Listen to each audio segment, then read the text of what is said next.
Primeiro livro dos Reis, capítulo 18, versículo 30, diz assim a palavra do Senhor: Então Elias disse a todo o povo: Chegai-vos a mim. E todo o povo se chegou a ele, e restaurou o altar do Senhor que estava quebrado. E Elias tomou 12 pedras, conforme o número das tribos dos filhos de Jacó, ao qual veio a palavra do Senhor, dizendo: Israel será o teu nome. E com aquelas pedras edificou o altar em nome do Senhor. Depois fez um rego em redor do altar, segundo a largura de 2 medidas de semente. Então armou a lenha e dividiu o bezerro em pedaços, e o pôs sobre a lenha, e disse: Enchei de água 4 cântaros, e derramai-os sobre o holocausto e sobre a lenha. E disse: Fazei-o segunda vez, e fizeram segunda vez. E disse ainda: Fazei a terceira vez, e fizeram terceira vez. De maneira que a água corria ao redor do altar, e até o rego se encheu de água. Sucedeu que no momento de ser oferecido o sacrifício da tarde, o profeta Elias se aproximou e disse: Ó Senhor Deus de Abraão, de Isaque e de Israel, manifeste-se hoje que tu és Deus em Israel, e que eu sou teu servo, e que conforme a tua palavra fiz todas essas coisas. Responde-me, Senhor, responde-me, para que o povo conheça que tu és o Senhor Deus, e que tu fizeste voltar o seu coração. Então caiu fogo do Senhor, e consumiu o holocausto, e a lenha, e as pedras, e o pó, e ainda lambeu a água que estava no rego. O que vendo todo o povo, caíram sobre os seus rostos, e disseram: Só o Senhor é Deus, só o Senhor é Deus. Amém, igreja? Irmãos, depois que Elias fez a oração, caiu fogo do céu. Amém? Caiu fogo do céu, e o fogo consumiu o holocausto que estava ali sobre o altar, e a lenha, e tudo que estava molhado com água, e até mesmo a água pegou fogo. Ou seja, o fogo desceu naquele lugar. E eu quero perguntar para você nessa noite: quem quer que o fogo de Deus desça neste lugar? Quem quer que o fogo de Deus desça aqui? O fogo desceu depois que houve uma oração. A oração de Elias precedeu a descida daquele fogo. E aquele fogo, irmãos, ele consumiu aquele holocausto, ele consumiu aquela lenha, e aquele fogo foi determinante para muita coisa acontecer ali naquele dia. E talvez você pergunte para mim: pastor, o que representa o fogo do Senhor? O que representa o fogo do Senhor? Irmãos, o fogo na Bíblia, ele tem várias representações. Eu achei aqui no mínimo 7, mas tem mais. Se você ler a Bíblia em vários textos bíblicos, por exemplo, em 2 Tessalonicenses 1, 7 e 8, Jesus é fogo. E vós que sois atribulados, descanse conosco, quando se manifestar o Senhor, Jesus desde o céu, com os anjos do seu poder, como labareda de fogo, tomando vingança dos que não conhecem a Deus, e dos que não obedecem ao Evangelho do nosso Senhor Jesus Cristo. Nesse texto está dizendo que Jesus virá como uma labareda de fogo, junto com os seus anjos. Aqui, Jesus, o próprio Jesus representa o fogo que desce do céu, para trazer vingança sobre aqueles que o rejeitaram e sobre aqueles que não querem obedecer o Evangelho. Em Mateus 3,11 fala que o fogo é o batismo do Espírito Santo, que o Senhor Jesus veio trazer. Ele vos batizará com o Espírito Santo e com fogo. E Atos 2,3 diz: E foram vistas por eles línguas repartidas como que de fogo, as quais pousaram sobre cada um deles. Aqui o fogo representa o Espírito Santo descendo sobre a igreja, descendo sobre cada crente. Também nós temos, irmãos, o fogo que representa purificação, limpeza. Lá em Zacarias 13:9 diz: E farei passar essa terceira parte pelo fogo, e a purificarei, como se purifica a prata, e a provarei, como se prova o ouro. Ela invocará o meu nome, e povo, e ela dirá: o Senhor é meu Deus. Então aqui o fogo é um instrumento de purificação na vida do povo de Deus. Deus está dizendo: eu vou passar meu povo pelo fogo, para purificar o meu povo, como se purifica a prata e o ouro. Porque assim como a prata e o ouro são pedras preciosas, assim também meu povo é uma preciosidade para mim. Amém, queridos? Você é precioso para Deus. Por isso, o fogo de Deus também virá para te purificar, para limpar as nossas vidas. Mas tem dois significados muito interessantes do fogo na Bíblia. Dois deles estão muito relacionados com esse momento aqui, em que o fogo caiu quando Elias orou. E o primeiro significado é um significado de bênção. É um significado de bênção. Quando o fogo caiu ali, aquele fogo estava representando a aprovação de Deus.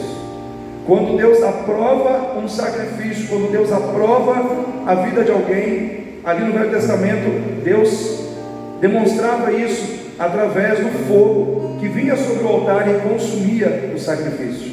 Lá em Gênesis capítulo 15, quando Deus faz uma aliança com Abraão, e Abraão faz um altar e coloca ali um sacrifício diante de Deus, o fogo do Senhor desce ali dizendo: aprovei o teu sacrifício e aprovei a tua vida. Quando você também vai lá para 2 Crônicas 7, capítulo 7, versículo 1, diz que Salomão, ao construir o templo, ele ofereceu a Deus o holocausto, ele colocou o holocausto, os sacrifícios, e o fogo do Senhor desceu sobre aquele lugar e consumiu todo o holocausto, e a glória do Senhor encheu aquela casa, de modo que os sacerdotes não podiam ficar em pé.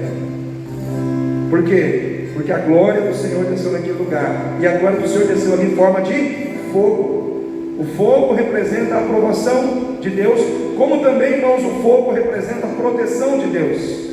Quando Deus ele tira o povo do Egito e leva para o deserto, de noite Deus ele colocava o que? Uma coluna de fogo, e aquela coluna de fogo ia à frente do povo, porque o deserto era frio, gelado. O deserto, irmãos, ali naquela região, ele é extremamente quente de dia, mas ele é extremamente gelado de noite. Então o Senhor mandou fogo para proteger o povo do frio, para aquecer o povo e para iluminar o caminho do povo. Então o fogo representava proteção, amparo, sustento e a aprovação de Deus. Quando aquele fogo caiu ali, irmãos, em resposta àquela oração, Deus estava dizendo: eu estou aprovando a sua vida, Elias. Eu estou aprovando esse sacrifício, Elias. Eu estou contente com o que você está fazendo, Elias. Quando nós oramos, irmãos, quando nós clamamos ao Senhor, quando nós invocamos a presença do Senhor, e o fogo do Senhor desce ali, Deus está trazendo aprovação sobre a nossa vida. Amém? Quem quer ser aprovado por Deus?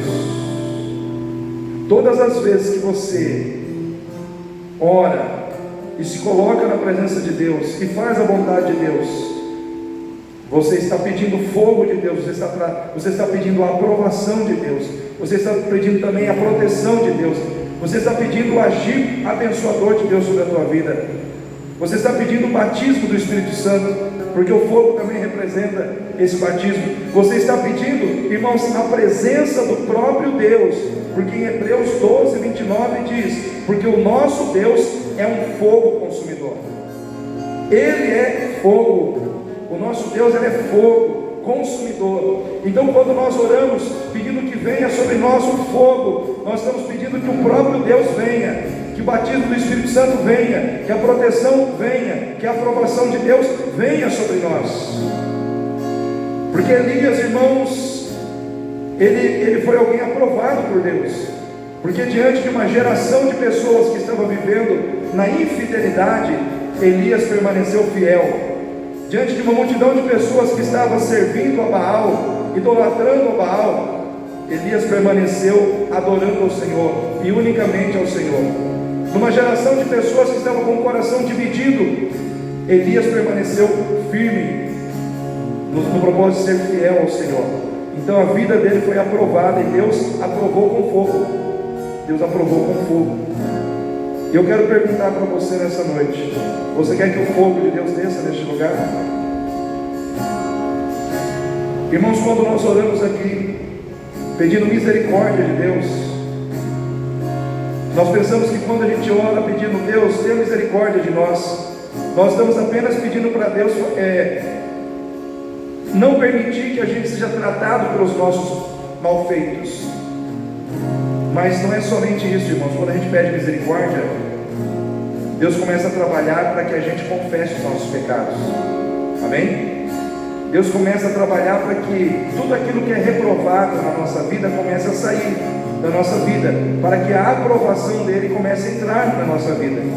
E quantas vezes nós clamamos por misericórdia aqui nessa semana de oração? Por quê? Porque Deus quer trazer fogo neste lugar. Deus quer manifestar fogo neste lugar. Deus quer encher este lugar de glória. Deus quer encher este lugar de fogo. Mas para isso acontecer, a nossa vida tem que estar aprovada diante dele. Nós temos que buscar ter uma vida aprovada diante do Senhor, porque o fogo de Deus vem como resposta a vidas que estão aprovadas diante dele. Deus, ele aprova com fogo. Mas também existe um outro significado do fogo na Bíblia, que é juízo. O mesmo Deus que manda fogo para aprovar, ele manda fogo para destruir. Quando Deus mandou juízo sobre Sodoma e Gomorra, desceu fogo naquele lugar. Sim ou não, irmãos?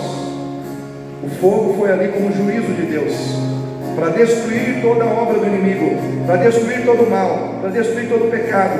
Tanto é que a visão que nós temos do inferno, que é o lugar para onde todo o mal será lançado, no final de tudo, é um lugar de fogo. O fogo significa o instrumento que Deus usa para destruir e consumir com o mal. E quando o fogo desceu aqui neste lugar, irmãos, os inimigos foram vencidos, sim ou não? Os inimigos foram derrotados, os profetas de Baal foram vencidos, todos eles foram mortos, toda a oposição do inimigo caiu por terra, porque aquele fogo representava a ação de Deus para desmascarar o inimigo e destruir todo o engano que o inimigo estava criando no coração dos crentes, para que os crentes ficassem na dúvida sobre quem era o Deus verdadeiro: ou era Jeová ou era Baal, ou era Jeová ou era Baal. Mas quando o fogo caiu, ninguém teve dúvida: só o Senhor é Deus. Foi isso que foi declarado ali: só o Senhor é Deus. Baal era um Deus de mentira, Baal era um Deus falso. Ou seja, a divindade falsa foi vencida, os seus servos foram vencidos. Por quê? Porque alguém estava orando, porque alguém estava clamando para que o fogo de Deus viesse sobre aquele lugar, para que ali a obra do inimigo fosse desfeita, destruída na vida e na mente dos crentes. E eu quero perguntar a você nesta noite: quem quer que a obra do inimigo seja destruída na sua vida? Quem quer que a obra do inimigo seja destruída neste lugar? Então nós temos que orar para que o fogo de Deus caia, para que o fogo de Deus venha, trazendo juízo sobre a terra, trazendo juízo sobre a ação dos nossos inimigos, porque foi uma afronta, irmãos. O povo estava ali, irmãos, com o coração muito, mas muito na dúvida sobre quem era o Deus verdadeiro. Por quê? Porque eram 400 profetas de Baal, 450 profetas de Azera, e todos os outros profetas que serviam a Deus junto com Elias foram mortos. Os irmãos imaginam o que estava acontecendo ali? Irmãos, era uma perseguição muito grande. Não era só Elias que tinha de profeta, tinha outros profetas, tinha muitos outros profetas. Só que Jezabel, juntamente com todos aqueles sacerdotes de Baal e de Azera, mandaram matar os profetas, e os profetas foram mortos. E o povo começou a olhar aquela situação e falou: opa, peraí, será que Baal é o Deus de verdade? Porque todo mundo que serve a Deus está morrendo, os profetas estão sendo mortos. Mas naquele momento, irmãos, eu vou dizer sem sombra de dúvida, mexeram com o cara errado, né? Mexeram com Elias. Deus levantou Elias ali para mostrar quem era o Deus verdadeiro. E quando o fogo desceu do céu, consumiu aquele holocausto, irmãos, não sobrou um profeta de Baal, não sobrou um profeta de Azerá, todos morreram, todos foram exterminados, todos que estavam ali para induzir o povo de Deus ao erro todos que estavam ali, irmãos, para agir na vida do povo de Deus, para que o povo de Deus tivesse aliança com o inimigo, todos foram destruídos, porque o fogo de Deus desceu naquele lugar, em resposta à oração de Elias. E eu tenho orado para que o fogo de Deus desça nessa igreja. Eu tenho orado para que o fogo de Deus desça nessa igreja, porque Deus vai quebrar a ação de Satanás. Deus vai quebrar a ação do inimigo na mente de muitos crentes que estão aqui dentro, que muitas vezes querem servir a Deus, mas estão servindo a Baal. Querem servir a Deus, mas estão servindo o inimigo, porque estão com o coração dividido. Irmãos, o que representa o fogo de Deus? Representa a bênção de Deus para aprovar aqueles que estão andando certo, mas representa o juízo de Deus para tratar com quem anda errado, para tratar com quem serve o inimigo, para tratar com aqueles que estão fazendo a vontade de Satanás. Então o fogo de Deus, ele tem essas duas funções. Ele abençoa quem está fazendo o que é certo, mas ele trata com quem está fazendo o que é errado. Eu quero que o fogo de Deus caia nessa igreja, irmãos. Eu quero que o fogo de Deus mexa com a vida dos crentes nessa igreja, irmãos, trazendo aprovação e honra para aqueles que estão andando certo na presença de Deus, mas também trazendo um tratamento de Deus para aqueles que insistem em servir o inimigo. Por isso eu digo para você, querido, sirva a Deus, não sirva o inimigo. Quando é que nós temos que orar? Quando é que nós temos que orar, irmãos? Nós temos que orar quando Deus precisa ser exaltado acima dos falsos deuses da terra. Ali haviam falsos deuses se igualando ao Deus verdadeiro. O verdadeiro Deus estava sendo jogado na vala, irmãos, aonde estavam os falsos deuses. Deus não aceita ser visto como um Deus falso. Ele se levanta sobre a terra para mostrar que só Ele é Deus, quando Ele encontra a gente para orar. Nós temos que orar para que o Senhor seja exaltado na terra, para que todos saibam que Ele é Deus, e que os demais que se nomeiam deuses são falsos, são deuses feitos pelas mãos dos homens. O nosso Deus não. Nosso Deus não é feito pelas mãos dos homens. Ele fez o homem com as suas mãos. É Ele que moldou no barro da terra a nossa vida. Ele que soprou o fôlego da vida em nossas vidas. Ele é o verdadeiro Deus. Quando é que nós temos que orar, irmãos? Quando a fidelidade do povo de Deus está dividida. Quando muitos daqueles que servem a Deus não estão conseguindo crer em Deus. Quando é que nós temos que orar? Quando muitos daqueles que estão na casa de Deus, que se dizem servos de Deus, não estão conseguindo crer em Deus, não estão conseguindo ser fiéis a Deus. Quando é que nós temos que orar, igreja? Quando muitos daqueles que se dizem servos de Deus não estão conseguindo serem fiéis a Deus, não estão conseguindo ver o propósito de agradar a Deus. Quando é que nós temos que orar? Quando nós vemos que na igreja somente uma minoria está servindo a Deus, somente uma minoria está pagando o preço de servir a Deus, e a grande maioria está dividida entre servir a Deus e servir a Baal. Porque naquela época tinha o Baal, que era o Deus que aquele povo idólatra adorava. Hoje nós temos os Baals da modernidade. Nós temos o Baal do dinheiro, nós temos o Baal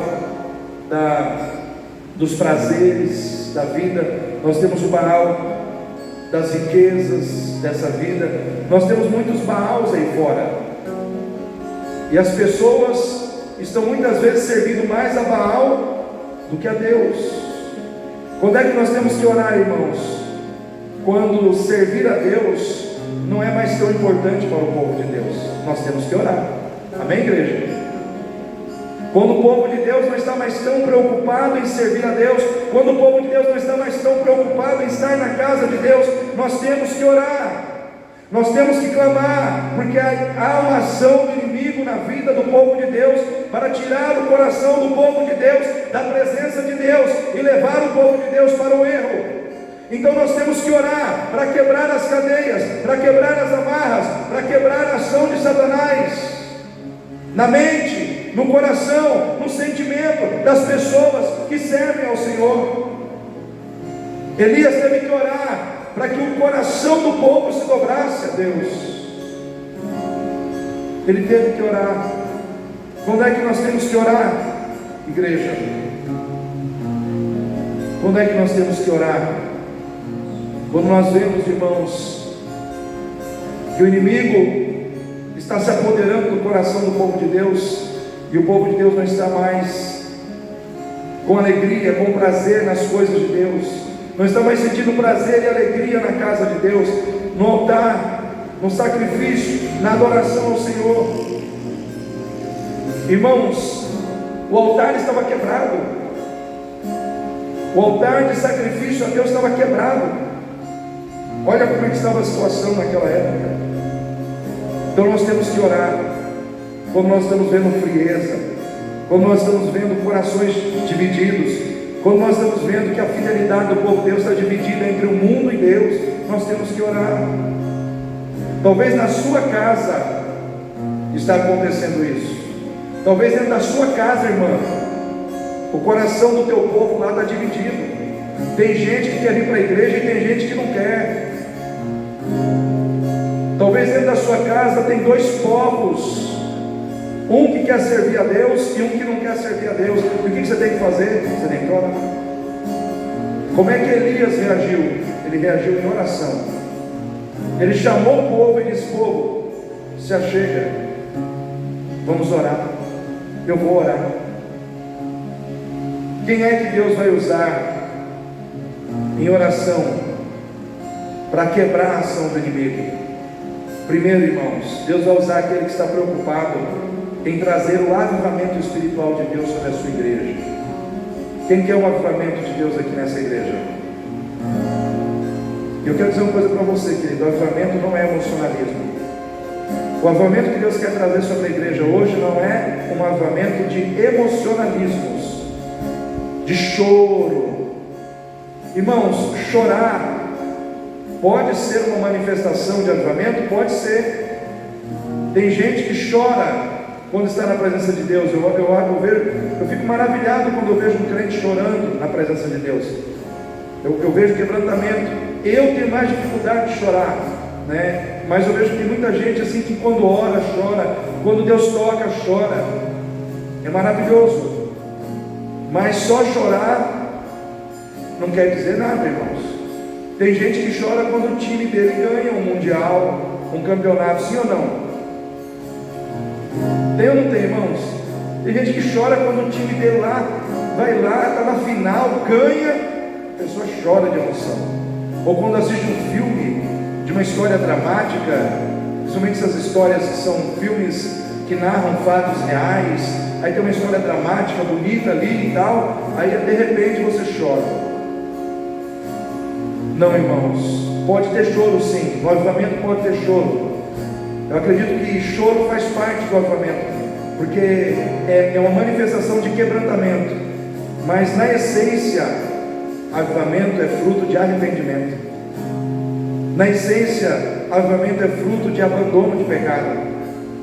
Se nós queremos avivamento, nós temos que consertar a nossa vida, nós temos que colocar no lugar o que está fora do lugar, nós temos que ajustar o que não está ajustado, nós temos que arrumar o que precisa ser arrumado, nós temos, irmãos, que colocar a nossa vida diante de Deus, nós temos que repudiar o pecado na nossa vida. Avivamento, irmãos, vem daquela atitude onde cada um de nós olha para dentro de si e fala assim: eu não posso ter essa atitude dentro de mim, eu não posso ter esse sentimento maligno dentro de mim, eu não posso ter essa situação maligna na minha vida. Por quê? Porque eu quero ter intimidade com Deus, porque eu quero servir a Deus, porque eu quero fazer a diferença nesse mundo, porque eu quero fazer a diferença na vida das pessoas. Elias, ele foi um instrumento usado por Deus porque ele era alguém que o pecado não encontrava espaço na vida dele. Não havia espaço para o pecado na vida daquele profeta. Eu quero perguntar para você: o pecado tem tido espaço na sua vida? Pergunta para o seu irmão aí: o pecado tem entrado aí, irmão?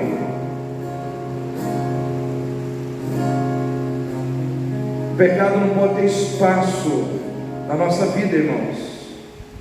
Não estou dizendo que a gente seja perfeito. A gente erra. Eu erro. Eu acredito que você também erra. Mas quando a gente erra, a gente tem que se arrepender. Amém, irmãos? Arrepender. Errei, Senhor, me perdoa, eu não quero errar de novo, Senhor, me perdoa, Pai, me limpa, me purifica, tira da minha vida, Senhor, ó Pai, essa tendência, essa disposição de caminhar em direção a esse erro. Arranca de mim, Senhor, ó Pai, essa disposição errada, esse sentimento errado, essa postura errada. Avivamento é fruto de arrependimento, irmãos. O avivamento que Deus quer trazer na vida da igreja hoje é um avivamento que vem de um quebrantamento profundo no coração de cada crente, onde cada crente se arrepende, se humilha diante do Senhor. Avivamento é fruto de arrependimento que nos leva ao quebrantamento, ao abandono do erro e do pecado. Avivamento também é fruto do amor em exercício, do amor ardente, do exercício ardente e profundo do amor na nossa vida, irmãos. A exemplo da igreja de Atos dos Apóstolos, aquela igreja era uma igreja avivada. Os irmãos veem ali um amor ardente no coração do povo, na disposição de doar dos seus bens, na disposição de orar, na disposição de buscar a Deus. Eles tinham amor pelo templo, eles tinham amor pela palavra, eles tinham amor pela obra, eles tinham amor pelas almas perdidas. Avivamento, irmãos, é amor pelas almas perdidas. É você querer ver pessoas salvas e você trabalhar para que essas pessoas sejam salvas. Isso é avivamento. Esse avivamento Deus quer trazer sobre a nossa vida nesse tempo. Só que a igreja de Atos, ela orava, e por isso o amor estava sempre fluindo no coração dos crentes. O arrependimento era constante na vida dos crentes. Hoje em dia, nós vemos crentes de coração duro. É aquele crente que erra e não reconhece que errou. É aquele crente que tem dificuldade de amar aquele que é diferente dele. Essa pessoa é diferente de mim, eu não gosto. A pessoa tem dificuldade de amar, a pessoa tem dificuldade de abraçar. Está faltando um avivamento na nossa vida que nos quebrante diante de Deus e coloque amor no nosso coração. Elias, ele teve amor por aquele povo, irmãos. Elias, ele não se conformou em ver aquele povo perdido, no pecado, enganado, servindo a Baal. Elias se colocou ali na brecha. Ele não queria a bênção só para ele, ele queria a bênção para todo o povo de Deus. Eu quero dizer para você, querido, você está aqui não só para receber bênção, mas para ser uma bênção, para levar bênção para outras pessoas. Deus vai te encher, Deus vai te dar poder, não só para você ser abençoado, mas para você ser um instrumento de bênção. Quem é que Deus vai usar? Deus vai usar aquele que se propõe a consertar o altar que está quebrado. Tinha um altar quebrado ali. Um altar quebrado representa um culto quebrado, um compromisso quebrado, uma responsabilidade quebrada. Estava quebrado aquele altar. E o sacrifício não poderia ser oferecido sobre um altar quebrado. Primeiro precisaria haver conserto naquele altar. Às vezes na tua vida e na minha, as coisas acabam se quebrando. Às vezes é quebrado na vida da gente a nossa fidelidade, o nosso compromisso, a nossa perseverança. Mas a oração, ela vai te ajudar. Quando você ora, você começa a receber força para consertar o altar. Quando você ora, Deus começa a te dar força para você consertar o que está quebrado na sua vida. Para que o fogo caísse, o altar tinha que ser consertado. Às vezes o altar da fidelidade, o altar do amor, o altar da obediência na nossa vida talvez está quebrado. Você precisa consertar esse altar. Porque, irmãos, para ter fogo, o altar tinha que estar quebrado. Depois tinha que ter sacrifício, oração, aí o fogo caiu. Olha a sequência: altar, sacrifício, oração, o fogo caiu. O fogo foi a última coisa. Primeiro teve que consertar o altar. O que precisa ser consertado na sua vida, no seu relacionamento com Deus? O que está quebrado no seu coração, que precisa ser restaurado? Porque além do altar tem que ter sacrifício. O que o diabo através de Baal estava fazendo na vida do povo, irmãos? Estava tentando ensinar o povo que era possível servir a Deus sem sacrifício. Você não precisa sacrificar ao seu Deus. Você pode servir a Deus sem sacrifício. Isso é um engano, irmãos. Hoje muitos crentes estão vivendo assim, servindo a Deus sem sacrifício. Não querem sacrificar o seu tempo, não querem sacrificar os seus recursos financeiros, não querem sacrificar nada para servir a Deus. Só que no altar tem que ter sacrifício. Amém, irmãos? Tem que ter sacrifício. Jesus fez um sacrifício por nós. Ele se entregou por nós. Ele morreu por nós. E agora nós temos que morrer por Ele. Amém, igreja? Talvez você não tenha entendido isso. Talvez, mas pastor, eu não entendi que era assim. Estava lá nas letrinhas pequenas. Não, irmãos, Jesus diz: aquele que quiser vir após mim, o que tem que fazer? Negue-se. Negue-se a si mesmo. Tome cada dia a sua cruz. Siga-me. O que é negar a si mesmo? É morrer. É morrer para os seus desejos pessoais. Eu me lembro que um pastor uma vez falou, ele estava falando sobre esse texto. Ele disse que ele e a esposa tinham se preparado. Ele tinha colocado uma roupa bonita, ela também. Eles iam sair para um jantar, para comemorar. De repente, alguém ligou que ele tinha que... Alguém estava lá numa situação difícil, quase morrendo, precisava que ele fosse orar. Ele deixou tudo. Deixou a esposa arrumada, deixou o compromisso que ele ia ter com a esposa para atender aquela situação. Aquele jantar, aquele momento que ele teria com a esposa naquele dia, ficou para depois. Porque ele teve que atender e colocar em primeiro lugar uma situação relacionada ao reino de Deus. Isso é morrer, isso é renunciar. Você muitas vezes deixar algo que não é pecado, algo que não é errado, mas que é para você, para a sua gratificação, para a sua felicidade pessoal. Você vai ter que deixar aquilo de lado para atender uma necessidade. Muitas vezes na vida do cristão é assim. Às vezes você tem que deixar algo que você está querendo para você, para o seu prazer pessoal, para atender a necessidade de alguém e colocar a vontade de Deus acima da sua. Quando você começa a fazer isso constantemente, você vai entender que a vida com Deus é um constante morrer para viver para a glória dele. Só que não quer dizer que você vai ser infeliz. Você não será infeliz. Pelo contrário, você encontrará a verdadeira felicidade que vem do servir. E as coisas que você quer fazer para a sua felicidade pessoal, você vai ter tempo para fazer também. Mas muitas vezes, quando uma situação se chocar com a outra, você vai ter que abrir mão da sua vontade para fazer de Deus. E muitas vezes é aí que você vai ter a percepção clara se você realmente está renunciando a si mesmo ou não. Servir a Deus é um desafio de amor por Deus, irmãos. Servir a Deus é um desafio de adoração constante. O que é adorar? Adorar é você colocar Deus em primeiro lugar na sua vida e em tudo.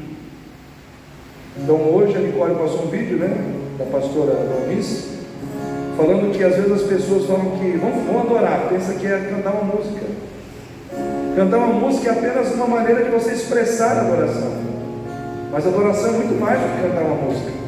A adoração é a sua vida em todos os momentos em que você está colocando Deus em primeiro lugar. Adorar a Deus não é só cantar uma música, é obedecer, é ser fiel a Deus.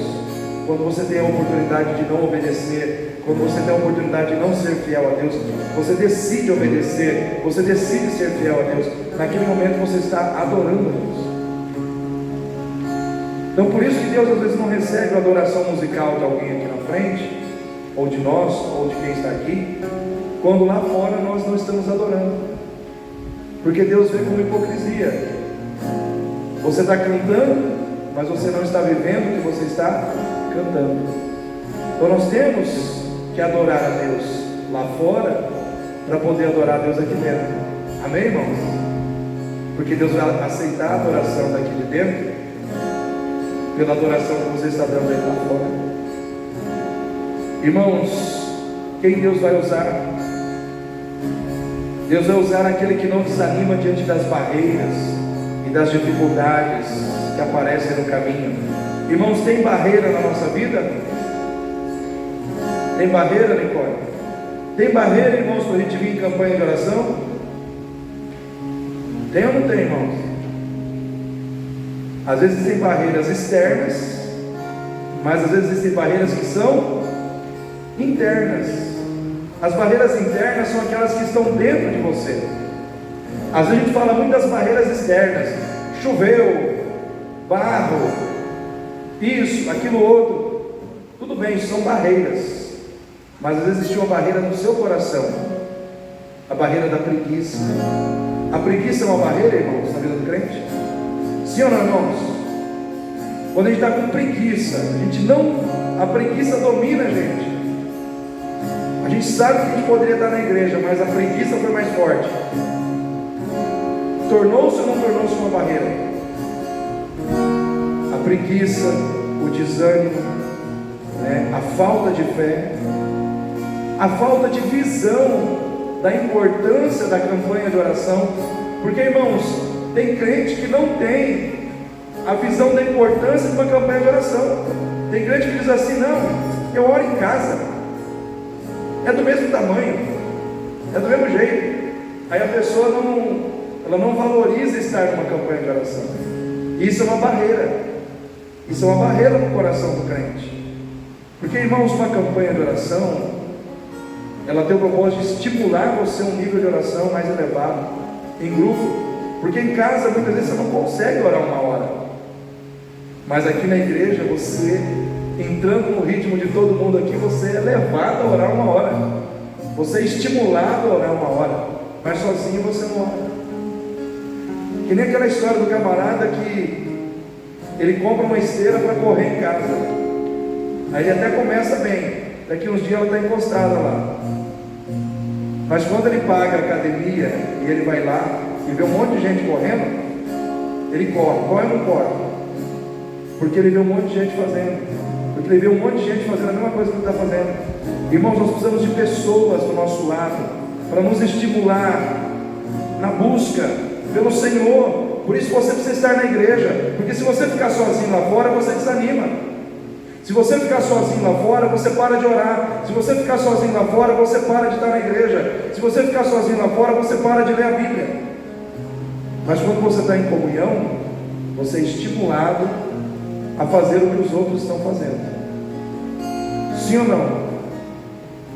Crente que Deus busca é aquele que vence as barreiras, irmãos. Você tem que vencer as suas barreiras, eu tenho que vencer as minhas. O irmão Kleber tem que vencer as dele, para buscar o Senhor. Irmãos, o fogo tinha que queimar o holocausto. Amém, irmãos? E aí veio a água. Sim ou não? Veio a água era uma barreira. A água pega fogo, irmãos? A água não pega fogo, irmãos. Se você pega um pano na sua casa, mergulha ele numa lata d'água, depois acende um isqueiro e tenta botar fogo no pano molhado.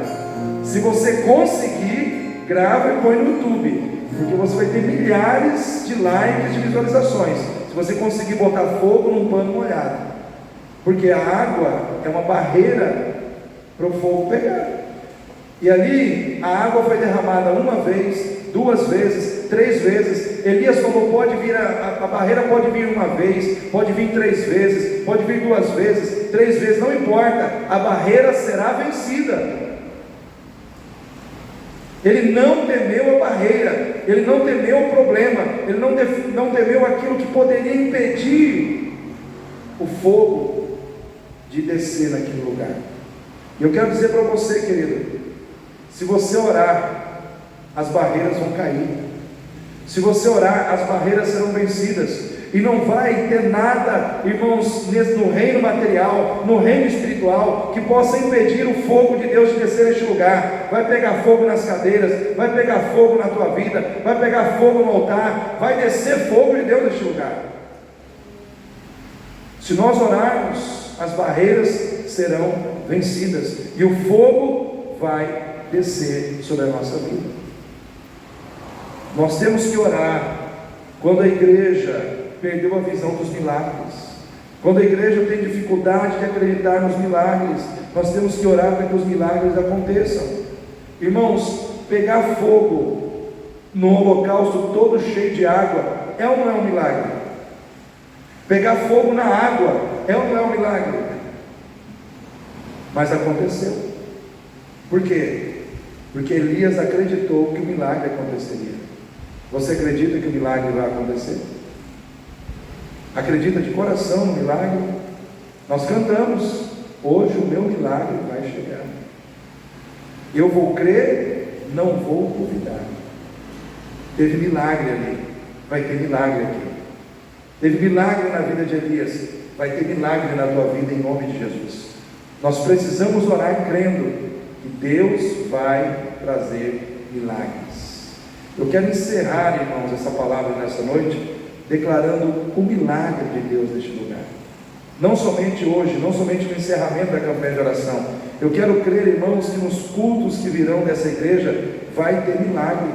Deus vai começar a operar, Deus vai começar a fazer coisas diferentes, que nós não estamos acostumados a ver. Assim como eles não estavam acostumados a ver água pegando fogo, nós também vamos ver coisas que nós não estamos acostumados a ver, mas Deus vai fazer, porque Ele é Deus, para mostrar o seu poder, para mostrar a sua glória, para mostrar que Ele faz o impossível acontecer. Então, nessa fé, eu quero convidar você a ficar em pé nesse momento. Quem recebe essa palavra aí no seu coração? Então, nesse momento, fique em pé. E eu quero chamar aqui os irmãos que participaram da campanha de oração.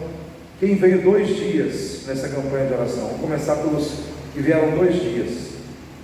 Tem alguém que veio 2 dias? Mana? A irmã veio 3? A irmã está nos 3, né? Então, vai chegar agora. Quem veio 3 dias? Quem veio